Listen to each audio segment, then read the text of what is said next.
स्वागत है आप सभी का tech study ITI YouTube channel पर। ट्रेनिंग मेथोडोलॉजी यानी सीआईटीएस पीओटी एग्जाम के जो क्वेश्चंस हैं उसका आज हम लोग करेंगे पार्ट 4।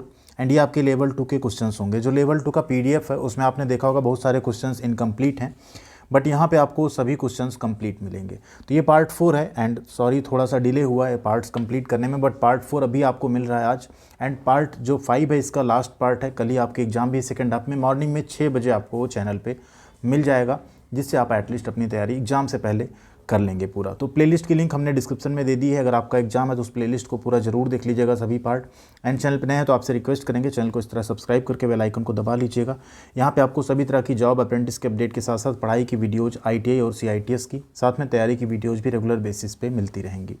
तो आइए बिना किसी देरी के स्टार्ट करते हैं क्वेश्चंस। एंड जैसा सभी पार्ट में वीडियो के लास्ट में एक बोनस क्वेश्चन है जिसका आंसर आप सभी को कमेंट बॉक्स में करना है।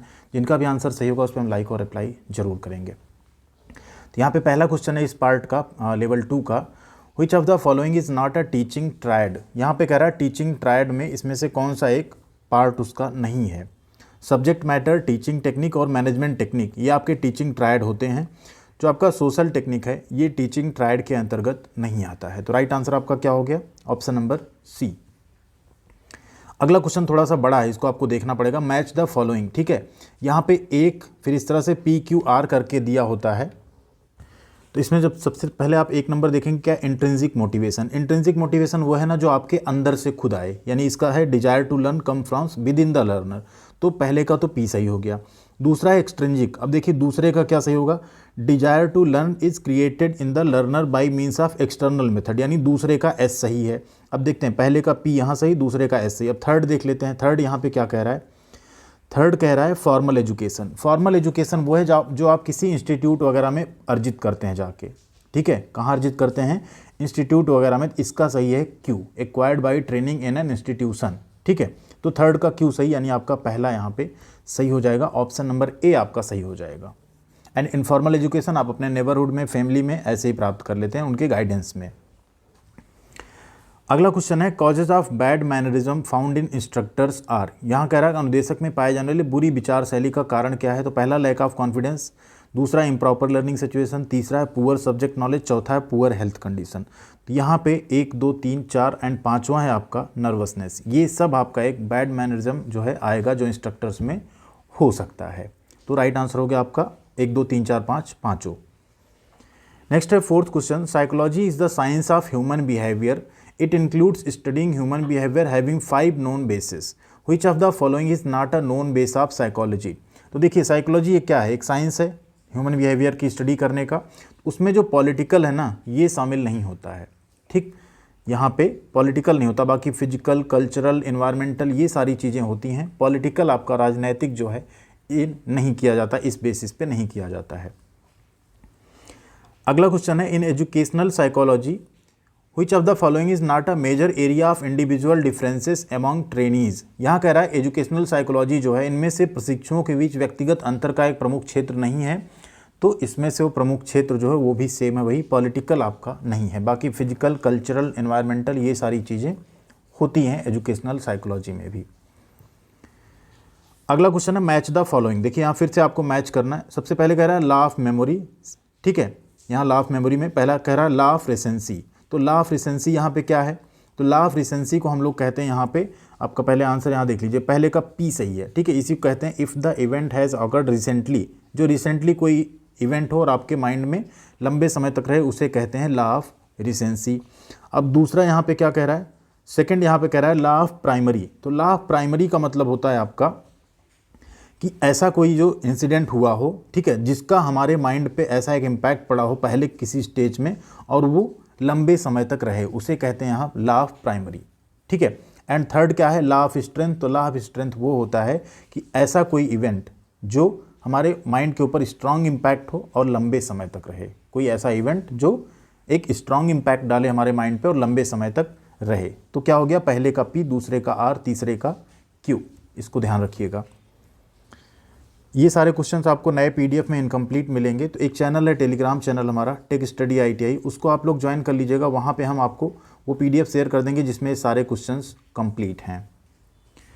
Next question, which of the following is not a type of deliberate learning. यहाँ कह रहा है ना डेलिब्रेट लर्निंग इनमें से कौन सा डेलिब्रेट लर्निंग का टाइप नहीं है? तो देखिए जो रोट लर्निंग है, साथ में ट्रायल एंड एरर, आप गलती करके सीखते हैं, ठीक है। अगला होता है रेशनल लर्निंग, जो आप दिमाग से लगा के प्रॉपर बुद्धि से पढ़ते हैं, ये सब आपके डेलिब्रेट लर्निंग है। बट जो इरेशनल लर्निंग है ना, तर्कहीन लर्निंग जिसे कहते हैं, वो डेलिब्रेट लर्निंग का टाइप नहीं है। Next question, consider the following statement about principle of teaching. अब यहाँ देखिए, पहला कह रहा है teaching from simple to complex, ये तो है प्रिंसिपल ऑफ टीचिंग। दूसरा कह रहा है teaching from known to unknown, ये भी है। Teaching from parts to whole, छोटे छोटे पार्ट करके पूरा आप पढ़ाएं, ये भी है, ठीक है। Teaching from indefinite to definite, अनिश्चित से निश्चित की ओर शिक्षण, ये भी है। लेकिन पीडीएफ के अनुसार ये चारों सही हैं। वैसे कायदे से ये वाला ना सही हो कि 1, 2 और 3 आपका सही होना चाहिए, बट जो पीडीएफ है उसमें 1, 2, 3, 4 ये तीनों सही दिया गया है। तो आप लोग कोशिश करिए, अगर आता है तो शायद 1, 2, 3, 4 ही लगाना मेरे हिसाब से बेटर होगा, क्योंकि डीजीटी अपने आंसर को ही सही मानता है, ठीक है। तो 1, 2, 3, 4 ऑप्शन नंबर डी यहाँ पे राइट होगा। इसलिए हमने इसको थोड़ा सा रेड मार्क रखा है कि इसमें पता रहे आपको। Next question, what should be lettering size for main heading while writing on chalk board. जब आप चाक बोर्ड पर लिख रहे हो तो जो मेन हेडिंग होती है ना सबसे ऊपर की, उसका साइज होना चाहिए 50 से 60 mm। कितना होना चाहिए? 50 to 60 mm। और जो सब हेडिंग्स होती हैं वो होने चाहिए 30 to 40 mm। हो सकता है आगे क्वेश्चन आए। Next question, consider the following statements about principle of learning. अब प्रिंसिपल ऑफ लर्निंग की यहाँ बात हो रही, देखिए तो सबसे पहला यहाँ क्या कह रहा है, लर्निंग रिजल्ट्स फ्रॉम स्टिमुलेशन। दूसरा कह रहा है learners learn when they are willing to learn, ये भी सही है। तीसरा है early success decreases chance for effective learning, ये गलत है।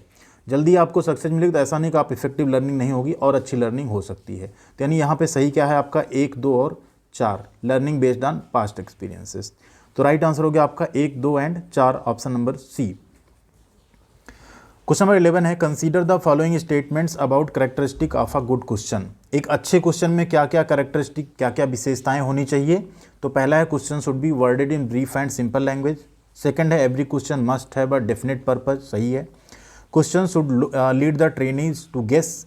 अगला है question should not be ambiguous, संदिग्ध नहीं होना चाहिए। तो यहाँ पे सही क्या है आपका 1, 2 एंड 4। तीसरा नहीं सही है, question should lead the trainees to guess, ऐसा नहीं होना चाहिए क्वेश्चन, ठीक है। तो ऑप्शन नंबर सी आपका सही है, 1, 2 and 4। Next question, what the correct sequence of Maslow hierarchy of need theory. अब देखिए Maslow hierarchy of need theory में पहला है फिजियोलॉजिकल नीड, दूसरा सेफ्टी एंड सिक्योरिटी नीड, तीसरा है belonging and love need, and चौथा स्टीम नीड, और पांचवा है सेल्फ एक्चुअलाइजेशन। तो यहाँ पे यही 1, 2, 3, 4, 5 आपका सही है। मैस्लो हायरार्की थ्योरी में यही 5 नीड्स आपकी डिफाइन की गई हैं।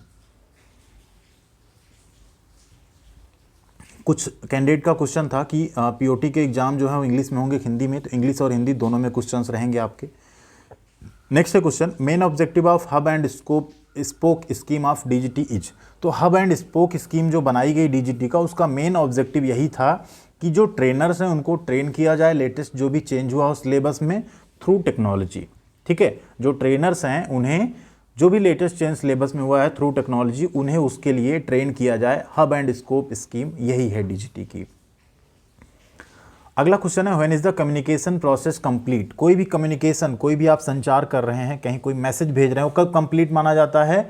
जब उसे रिसीवर ने रिसीव करके समझ लिया हो मैसेज को, ठीक है। When the receiver understand the message, जब प्राप्तकर्ता ने संदेश को समझ लिया हो अर्थ, तब आपका कम्युनिकेशन वहां पे कंप्लीट होता है। अगला क्वेश्चन है, what should be lettering size for sub heading while writing on chalk board. अभी बात हुई थी मेन हेडिंग 50 से 60 एंड सब हेडिंग 30 से 45 mm के अक्षर आपके होने चाहिए। नेक्स्ट है, how many step are there in micro teaching. एक माइक्रो टीचिंग में कितने चरण होते हैं? माइक्रो टीचिंग में यहाँ ऑप्शन आपको 7 मिला था पुराने पीडीएफ में, एक्चुअल में माइक्रो टीचिंग के 6 चरण होते हैं। तो राइट आंसर क्या हो जाएगा? Option number C 6। अगर 6 आपको ऑप्शन नहीं मिलता, मान लीजिए 7 मिलता है, तो आप 7 पे टिक कीजिएगा, 5 पे नहीं, ठीक है। Next question, what the advantage of objective type test. Objective type test जिसमें ऑप्शंस होते हैं जैसे ये है, इसके परीक्षण का लाभ क्या है? तो देखिए लाभ यहाँ पे यही है कि इसमें इजी होता है स्टूडेंट्स को हाई स्कोर करना, ठीक है। इजी होता है स्टूडेंट को हाई स्कोर करना, ये इसका एडवांटेज है। बाकी कॉपी करने की, नकल के चांसेस ज़्यादा हैं तो एडवांटेज नहीं हो सकता। गेस करने के चांस है भी एडवांटेज नहीं है। तो राइट आंसर यही यहाँ पे एडवांटेज एक ही है कि इसमें स्टूडेंट्स ज़्यादा स्कोर कर सकते हैं। अगला क्वेश्चन है what the one of the major barriers to effective time management. एक मेजर बैरियर क्या है इफेक्टिव टाइम मैनेजमेंट में, तो वो मेजर बैरियर है प्रोक्रेस्टिनेशन। बातों को टालना जो होता है ना, प्रोक्रेस्टिनेशन करना, ठीक, वो आपका यहाँ पे एक मेजर बैरियर होता है। प्रोक्रेस्टिनेशन जो है टाइम मैनेजमेंट में एक मेजर बैरियर है, प्रमुख बाधा है आपकी। लैक ऑफ टाइम नहीं हो सकता, क्योंकि लैक ऑफ टाइम कभी नहीं हो सकता, सभी के पास 24 घंटे होते हैं। अब आप अपना टाइम कैसे मैनेज करते हैं वो आप पे डिपेंड करता है, ठीक है। जो अच्छा मैनेज कर रहा है वो उसी 24 घंटे में बहुत प्रोडक्टिव हो सकता है, जो नहीं कर रहा है वो नहीं हो सकता है। Next question, which one of the following is not a search engine. इसमें से सर्च इंजन नहीं है, तो गूगल, याहू एंड बिंग ये तीनों सर्च इंजन है। फायरफॉक्स आपका क्या है, ये ब्राउजर है, ये सर्च इंजन नहीं है आपका। अगला क्वेश्चन है according to 4 step method which of the following is not the component of preparation. इसमें कह रहा है प्रिपरेशन 4 चरणीय विधि के अनुसार इनमें से पूर्व तैयारी का घटक कौन सा नहीं है। तो तैयारी जब भी आप करते हैं प्रिपरेशन स्टेप में क्वेश्चन आस्क कर सकते हैं, ठीक है, प्रीवियस लेसन को रिलेट कर सकते हैं, फ्यूचर नीड्स को इंडिकेट कर सकते हैं, बट टेस्ट आप नहीं लेते हैं। टेस्ट तो इवैल्यूएशन फेज में आता है ना, प्रिपरेशन में नहीं आता है। तो राइट आंसर क्या हो गया यहाँ पे, ये नॉट द कंपोनेंट, ठीक है, कंपोनेंट नहीं है। कौन सा, टेस्ट ट्रेनी परफॉर्मेंस। अगला क्वेश्चन है which of the following is not the element of responsibility of N instructor. इनमें से कौन सा अनुदेशक के उत्तरदायित्व का अवयव नहीं है। तो रिस्पॉन्सिबिलिटी कौन सी नहीं है, इंडिविजुअल लर्नर, एडमिनिस्ट्रेशन, इंडस्ट्री, ये सब तो है, बट फाइनेंस जो है, फाइनेंस या वित्त जो है, ये अनुदेशक की जिम्मेदारी नहीं होती है। अगला क्वेश्चन है the important traits of a good instructor are. एक अच्छे अनुदेशक के महत्वपूर्ण लक्षण, देखिए सबसे पहला मेक द कोर्स इंटरेस्टिंग, बिल्कुल। दूसरा है show a great deal of enthusiasm, सही है। तीसरा है is able to provide a variety of learning experience, बिल्कुल। Is reasonably strict and maintain discipline, यानी ये चारों सही हैं। एक इंस्ट्रक्टर में ये सभी क्वालिटी या सभी ट्रेट जो हैं होने चाहिए। Next question match the following. यहाँ कह रहा है law of memory, then law of continuity, sorry law of memory, law of continuity, दूसरा लॉ ऑफ सिमिलरिटी, तीसरा है लॉ ऑफ कंट्रास्ट। तो ध्यान दीजिए यहाँ पे लॉ ऑफ कंटिन्यूटी इसका आर सही है, ताजमहल, ठीक है। देन है लॉ ऑफ सिमिलरिटी, सिमिलरिटी मतलब क्या होता है आपका यहाँ पे, पेन एंड पेंसिल, कुछ सिमिलर है, दोनों लिखने वाली चीज़ है। अगला कह रहा है लॉ ऑफ कंट्रास्ट, यहाँ पे हो गया ब्लैक एंड वाइट, ये दोनों कलर हैं आपके, ठीक है। तो राइट आंसर क्या हो गया आपका, ऑप्शन नंबर ए, फर्स्ट का आर, सेकेंड का पी एंड थर्ड का क्यू। अगला क्वेश्चन है consider the following statements about disadvantage of incidental learning. एक इंसिडेंटल लर्निंग जो होती है ना, कि आप इंसिडेंटली कोई चीज़ लर्न कर रहे हैं अगर, तो उसका डिसएडवांटेज पूछ रहा है। तो पहला क्या कह रहा है, tendency to learn bad things along with good things. दूसरा कह रहा है control over learning situation, learning situation पे आपका कंट्रोल है। दूसरा कह रहा है नो प्रॉपर गाइडेंस, कोई प्रॉपर गाइडेंस नहीं मिलता। एंड चौथा कह रहा है नो पॉजिटिव लर्निंग एश्योरेंस, कोई पॉजिटिव लर्निंग का एश्योरिटी नहीं, श्योरिटी नहीं वहाँ पे, ठीक है। तो सही आपका यहाँ पे 1, 3 और 4, कौन कौन सा सही है, tendency to learn bad things, आप बुरी चीज़ें सीख सकते हैं, बिल्कुल ये होगा उससे, ठीक, ये उसका क्या है, डिसएडवांटेज पूछ रहा है। Control over learning situation, control आपका है, ये तो उसका एडवांटेज हुआ ना, आपका कंट्रोल है, आप उसे सीखना चाहते हैं या नहीं सीखना चाहते। दूसरा कह रहा है नो प्रॉपर, कोई प्रॉपर गाइडेंस नहीं, ये भी डिसएडवांटेज है। एंड चौथा कह रहा है नो पॉजिटिव लर्निंग एश्योरेंस, कोई पॉजिटिव चीज़ ही आप सीखें ऐसा कोई एश्योरेंस भी नहीं है। तो 1, 3 और 4 डिसएडवांटेज हैं, सेकेंड आपका डिसएडवांटेज इसका नहीं है। अगला क्वेश्चन कह रहा है मैच द फॉलोइंग। इसमें कह रहा है थ्योरी ऑफ लर्निंग, इसमें है जो एनिमल्स यूज़ किए गए। देखिए एनिमल्स यूज़ किए गए थे ना, आप सबने पढ़ा होगा, पावलो की थ्योरी थी जिसमें आपका कुत्ता यूज हो रहा था, इस तरह से पूछ रहा है। तो पहला कह रहा है कंडीशनल रिस्पॉन्स थ्योरी, दूसरा ट्रायल एंड एरर, तीसरा कह रहा है इनसाइट थ्योरी। तो इनसाइट थ्योरी में क्या यूज हुआ था, इनसाइट थ्योरी में आपका हुआ था यूज चिंपैंजी। कौन यूज हुआ था, तीसरे में हो गया आपका आर यानी चिंपैंजी। अब थर्ड का आर यहीं पे है, तो आप चाहें तो इसको टिक कर सकते हैं। जो कंडीशनल रिस्पॉन्स थ्योरी था उसमें आपका यूज किया गया था यहाँ पे कुत्ता, ठीक है। एंड जो ट्रायल एंड एरर मेथड था, थ्योरी थी, उसमें यूज की गई थी बिल्ली, ठीक है। तो यहाँ पे हो गए आपके 3 ये मेथड्स, ऑप्शन नंबर डी यहाँ पे सही है। अगला क्वेश्चन है which of the following is not the element of confirmation in positive learning. इसमें पॉजिटिव लर्निंग जो है उसमें एलिमेंट ऑफ कन्फर्मेशन कौन सा नहीं है। तो एलिमेंट ऑफ कन्फर्मेशन होता है, एलिमेंट ऑफ मोटिवेशन होता है। तो यहाँ पे एलिमेंट ऑफ कन्फर्मेशन आपका इफर्ट, ये जो है एलिमेंट ऑफ मोटिवेशन है, ना कि एलिमेंट ऑफ कन्फर्मेशन है। राइट आंसर क्या हो गया आपका, ऑप्शन नंबर ए, इफर्ट यानी प्रयास।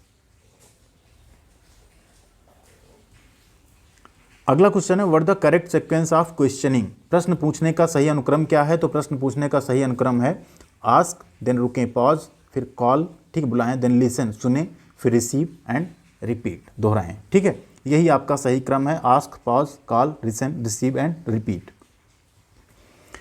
क्वेश्चन नंबर 28 है, which of the following is not a type of oral question. Oral question मतलब जो मौखिक प्रश्न है ना, उसका प्रकार नहीं है। तो जो एनालिटिकल क्वेश्चन होते हैं ना, विश्लेषणात्मक प्रश्न होते हैं, वो आपके ओरल क्वेश्चन नहीं होते हैं। अगला क्वेश्चन है, which of the following is not a guideline for an instructor to construct a course. इसमें से पाठ्यक्रम निर्माण के लिए अनुदेशक के लिए इनमें से कौन सा दिशा निर्देश नहीं है? Orientation, course objective, content selection या इमिटेशन। तो जो इमिटेशन है ना, ये गाइडलाइन नहीं है इंस्ट्रक्टर के लिए किसी भी कोर्स को कंस्ट्रक्ट करने का। इमिटेशन यानी अनुकरण। अगला क्वेश्चन है, what the advantage of an oral test. एक ओरल टेस्ट का लाभ क्या है? तो ओरल टेस्ट का सबसे बड़ा एडवांटेज यहाँ पे होता है कि आपका उसमें ना तो आप कॉपी करने की पॉसिबिलिटी है, ना उस बहुत कम टाइम लगता है ईच एंड इंडिविजुअल के लिए, एंड सबसे इंपॉर्टेंट यहाँ कम एक्सपेंसिव है। कोई मटेरियल, कोई इक्विपमेंट की जरूरत उसमें नहीं पड़ती मौखिक परीक्षण के लिए। आपका जैसे वाइवा होता है ना, उसमें कुछ नहीं, कोई बैठ गया आपसे प्रश्न कर रहा है, आप बता रहे हैं, हो गया। तो ऑल ऑफ दीज, ये सभी इसके एडवांटेज हैं, फायदे हैं।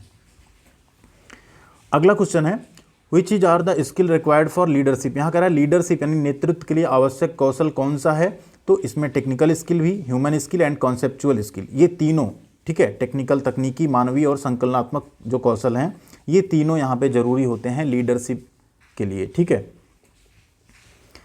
Next question, according to 4 step method which of the following is not the component of testing. यहाँ कह रहा है 4 स्टेप मेथड के अनुसार इसमें से परीक्षण का घटक, टेस्टिंग का घटक नहीं है। तो यहाँ पे टेल पर्सनल, अपना कोई पर्सनल एक्सपीरियंस आपको टेस्टिंग में इन सब में नहीं बताना चाहिए। बाकी develop discussion, give oral test, test trainee performance, ये सारी चीज़ें आपके कंपोनेंट ऑफ टेस्टिंग में आती हैं, बट अपना पर्सनल एक्सपीरियंस बताना ये कंपोनेंट ऑफ टेस्टिंग नहीं है। 33 नंबर क्वेश्चन है, while giving instructions the revision method involves use of. यहाँ कह रहा है जब आप इंस्ट्रक्शन दे रहे हों तो उसमें रिवीजन मेथड जो होता है ना, जिसमें आप रिवाइज करते हैं चीज़ों को, तो उसमें क्या इन्वॉल्व होता है, किसका यूज इन्वॉल्व होता है? तो उसका है हैंडआउट्स यानी लिखित वक्तव्य, हैंडआउट्स का, option number D. Next question, subjective performance does not measure. Subjective जो परफॉर्मेंस होती है वो किस चीज़ को नहीं मापती है? ओपिनियन तो नापेगी, फीलिंग्स, जनरल इंप्रेशन या रिकॉर्ड ऑफ गोल। तो यहाँ पे पहले 3 तो उसमें मेजर किए जा सकते हैं, बट रिकॉर्ड ऑफ गोल जो लक्ष्यों का आपके रिकॉर्ड है ना, उसे सब्जेक्टिव जो परफॉर्मेंस है वो मेजर नहीं कर सकती। नेक्स्ट है, the letter in word SWOT describes. तो S का है स्ट्रेंथ, V का, W का वीकनेस, O का अपॉर्चुनिटी, T का थ्रेट। कौन सा सही है? B number, strength, weakness, opportunities and threats. In the 7 market strategies marketing tactics activity reflect. यहाँ पे कह रहा है 7 मार्केट स्ट्रेटजी जो है उसमें जो मार्केटिंग टैक्टिस है वो क्या रिफ्लेक्ट करती है? प्रमोशन, प्रोसेस, फिजिकल एविडेंस या प्रोडक्ट। तो वो होता है आपका प्रमोशन यानी विज्ञापन, जो प्रमोशन किए जाते हैं ना, बड़े बड़े विज्ञापन किए जाते हैं, वो आपका एक मार्केटिंग टैक्टिस एक्टिविटी है 7 मार्केट स्ट्रेटजीज में। अगला है, which among the following leadership style highlights decision making from their employ. यहाँ कह रहा है किस तरह के नेतृत्व में, ठीक है, जो डिसीजन मेकिंग होती है, निर्णय लेने वाली जो कह लीजिए क्षमता होता है या डिसीजन मेकिंग होता है, वो उनके एम्प्लॉयज होते हैं, कर्मचारी, उन पे भी मतलब हाईलाइट किया जाता है। तो वो होता है आपका पार्टिसिपेटिव लीडरशिप। क्या होता है? पार्टिसिपेटिव मतलब जो भी आपके अनुयायी, जो भी आपके फॉलोअर, कर्मचारी सभी हैं, वो क्या करें, उनका भी पार्टिसिपेशन हो किसी भी डिसीजन को लेने में, ठीक है। अगला क्वेश्चन है, classroom for computer aided learning should have. Computer aided learning में क्या होना चाहिए? Computer, animation software, projector, video. तो सबसे इंपॉर्टेंट तो कंप्यूटर टर्म आ रहा है, तो कंप्यूटर तो आपका होना ही चाहिए। तो राइट आंसर क्या है? ए, कंप्यूटर। अगला क्वेश्चन है, SWOT एनालिसिस एड्रेसेस। अब SWOT जो एनालिसिस है आपका, वो क्या बताता है? कॉर्पोरेट स्ट्रेटजी भी कर सकते हैं, कैरियर प्लानिंग भी इससे कर सकते हैं, करेक्टिंग प्रॉब्लम, समस्याएं भी अपने सुलझा सकते हैं, ठीक है। तो राइट आंसर क्या हो गया आपका? All of these. अगला है, physical evidence in 7 P's marketing strategy will not include. 7P marketing जो है ना, 7P मार्केटिंग, उसमें ऐसी कौन सी चीज़ जिसका फिजिकल एविडेंस यहाँ पे, ठीक है, नहीं इंक्लूड होता है? तो फिजिकल एविडेंस किसका है? जो आपका एडवर्टाइजिंग विज्ञापन होता है वो फिजिकल एविडेंस नहीं है। बाकी इंटीरियर डिजाइन, पैकेजिंग, ब्रांडिंग, ये सब आपके फिजिकल एविडेंस हैं। ठीक है, नेक्स्ट है first generation of distance learning will not include. First generation जो दूरस्थ शिक्षा की पहली पीढ़ी थी, फर्स्ट जनरेशन जब कहते हैं जिसे हम शुरुआत हुई थी, तो उसमें क्या शामिल नहीं था? करेस्पॉन्डेंस कोर्स चलते थे, सेल्फ स्टडी कोर्स ये भी चलते थे, ई लर्निंग नहीं थी उस टाइम पे। ठीक है, उस टाइम पे जब आप कोई दूरस्थ शिक्षा लेते थे तो आपको बुक्स या मटेरियल भेज दिए जाते थे, आप पढ़ाई करके उस हिसाब से पेपर देते थे।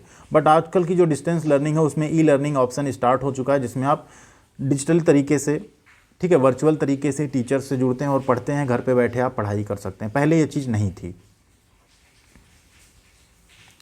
अगला क्वेश्चन है which learning method involves in question raising. यहाँ कह रहा है प्रश्न उठाने में शिक्षण की कौन सी विधि शामिल है? तो क्वेश्चन रेज करने वाली अगर कोई लर्निंग मेथड है तो उसे हम लोग कहते हैं, कौन सा कहेंगे? Inquiry based learning. जहाँ आप क्वेश्चन कर रहे हैं फिर आपको बताया जा रहा है तो उसको कहते हैं इंक्वायरी बेस्ड लर्निंग या पूछताछ आधारित शिक्षण। अगला क्वेश्चन है, वीडियो को please like and subscribe channel को जरूर कीजिएगा, शेयर भी वीडियो को ज़्यादा से ज़्यादा कीजिएगा, सभी तक ये पहुँचे वीडियो। अगला क्वेश्चन है, in cognitive domain which level describe distinction between facts and interferences. कह रहा है कॉग्निटिव डोमेन में, ठीक है, कौन सा लेवल है जो ये डिस्क्राइब करता है डिस्टिंक्शन बिटवीन किसके बीच? फैक्ट और इंटरफेरेंस जो होता है उनके बीच। तो फैक्ट और इंटरफेरेंस के बीच जो आपका यहाँ पे लेवल जो डिस्क्राइब करता है उसे हम लोग कहते हैं एनालिसिस। जहाँ भी आप कहीं डिफरेंस किसी के बीच में क्रिएट करेंगे ना, वहाँ पे आएगा एनालिसिस। आप विश्लेषण करेंगे देन आप बताएंगे उसे कॉग्निटिव डोमेन में। अगला क्वेश्चन है, in overhead to make a topic impressive and instructor uses. एक ओवरहेड में किसी विषय को प्रभावशाली बनाने के लिए प्रशिक्षक किसका उपयोग करेगा? मास्क, ओवरले, पोलराइज टेप या ऑल ऑफ दीज। तो राइट आंसर आपका ऑल ऑफ दीज, ये सभी। क्वेश्चन है, which among the following is not the part of instructor responsibility towards the student. यहाँ कह रहा है इनमें से कौन सा छात्रों के प्रति प्रशिक्षक की जिम्मेदारी का हिस्सा नहीं है? तो एकेडमिक यूनिट प्रोवाइड कराना, कोर्स का ऑब्जेक्टिव बताना, ठीक है, स्पेशल अटेंडेंस की रिक्वायरमेंट, ये सारे तो हैं, बट फीस हाइक करना मैनेजमेंट का काम होता है, इंस्ट्रक्टर का काम नहीं होता है। तो राइट आंसर हो जाएगा ऑप्शन नंबर सी। नेक्स्ट है, which among the following learning process is linked with punishment. बहुत ही इंपॉर्टेंट क्वेश्चन है, लेवल 1 में दूसरा ही क्वेश्चन ये था भी, ठीक है। तो पनिशमेंट से जो लिंक कर रहा है, बीएफ स्किनर ने जो थ्योरी दी थी ना, उसी का है ऑपरेंट कंडीशनिंग, जिसमें अगर आप अच्छा कर रहे हैं, आपका बिहेवियर अच्छा, आप परफॉर्म अच्छा कर रहे हैं तो रिवार्ड, एंड कुछ गलत कर रहे हैं तो आपको पनिशमेंट। चूहे के ऊपर एक की गई थी जो स्टडी बीएफ स्किनर ने की थी, ऑपरेंट कंडीशनिंग। अगला क्वेश्चन है 47 number, in which stage of competence the learner knows about the importance of acquiring new skill. यहाँ कह रहा है कि किस चरण में, कॉम्पिटेंस के किस स्टेज में जो लर्नर है, सीखने वाले हैं, शिक्षार्थी हैं, उन्हें नया कौशल प्राप्त करने के महत्व को समझाया जाता है। तो कब समझाया जाता है? वो कब समझ आएगा उन्हें? कॉन्शियस इनकम्पिटेंस में, सचेत अकुशलता के केस में उन्हें उसका जो महत्व है ना, नए कौशल का, नई स्किल का, वो समझ में आएगा, कॉन्शियस इनकम्पिटेंस। अगला क्वेश्चन है, the printed media in shape of information material is. Printed कोई मीडिया हो जो एक इंफॉर्मेशन मटेरियल के रूप में हो तो उसे क्या कहते हैं? उसे हम लोग कहते हैं ब्राउचर, प्रॉस्पेक्टस या ब्राउचर जिसे कहते हैं। आपने बहुत सारी चीज़ें देखी होंगी, जो आता है प्रोडक्ट आपके घर पे कोई चीज़, उसमें एक इन्फॉर्मेशन ब्राउचर होता है जिसमें उसकी सारी जानकारी जो है दी होती, कैसे ऑपरेट होगा, कैसे क्या होगा, क्या उसके कस्टमर केयर के नंबर्स हैं, कितनी वारंटी, सब कुछ उसमें दिया रहेगा किसी मटेरियल के बारे में। 49 नंबर क्वेश्चन है, the degree of consistency among the measurements is defined by. यहाँ कह रहा है मापों के बीच स्थिरता, जो कंसिस्टेंसी है, उसे किसके द्वारा परिभाषित करते हैं? Reliability, validity, objectivity, usability. तो उसे हम लोग कहते हैं रिलायबिलिटी यानी विश्वसनीयता। अगले क्वेश्चन है, meaningful communication is related to. Meaningful communication आपका रिलेट करता है किससे? लर्निंग पैटर्न से, लर्निंग प्लान से, पार्टिसिपेटरी प्लानिंग से या थीमेटिक प्रोसेस से। ध्यान दीजिए, मीनिंगफुल कम्युनिकेशन वही जहां पार्टिसिपेटरी प्लानिंग हो, सहभागी योजना हो, उसे हम लोग कहते हैं meaningful communication. Option number C आपका यहाँ पे सही है। ये 50 क्वेश्चन हो गए लेवल 2 के आपके। जो पार्ट 5 आएगा उसमें बचे हुए आपके जो 60 क्वेश्चन है वो हम आपका करवा देंगे, जो आपको सुबह 6 बजे मिल जाएगा, एंड एग्जाम भी आपका उसी दिन रहने वाला है। अब आती है आपकी बारी बोनस क्वेश्चन का आंसर करने की। क्वेश्चन है, overhead projector are normally used in classroom which have student strength around 10, 15, 18 या 35। कौन सा ऑप्शन सही है आपको कमेंट करके बताना है। वीडियो को लाइक एंड शेयर आपने किया होगा, नहीं किया तो प्लीज़ ज़रूर कीजिएगा, एंड चैनल को सब्सक्राइब करके टेक स्टडी ITI फैमिली से ज़रूर जुड़िएगा। थैंक यू वेरी मच, ख्याल रखिएगा अपना, मिलते हैं अगली अपडेट के साथ अगले वीडियो में।